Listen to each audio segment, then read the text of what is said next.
لحد الان الاتحاد ما اعلن لا عن مدرب جديد، ولا مخلي كاساس، ولا جايب كيروش، ولا جايب حكيم شاكر، ولا جايب عبد الغني شهد. وحتى لو مدرب من الفرق الشعبيه ما يخالف، اهم شيء يرضي الجماهير ويجيب لنا لاعبين ويطيح على العله.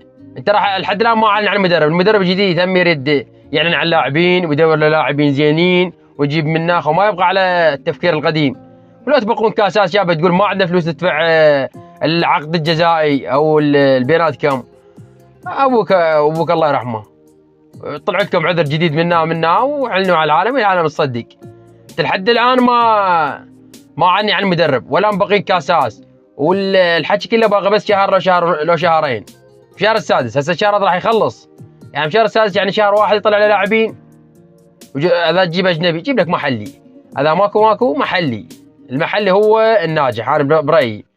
لا تجيب اجنبي يريد فيديوهات ويريد سيفيات وما ادري شنو بتطول السالفه. لو تبقون كاساس شنو بس انتم عراقيين. هسه الاتحاد قلنا ما بي تقصير يا اخي جيب مدرب جديد. والله العظيم بالحسين ملينا تناشد ننشر. هسه اكو عطله ماكو عطله عمي.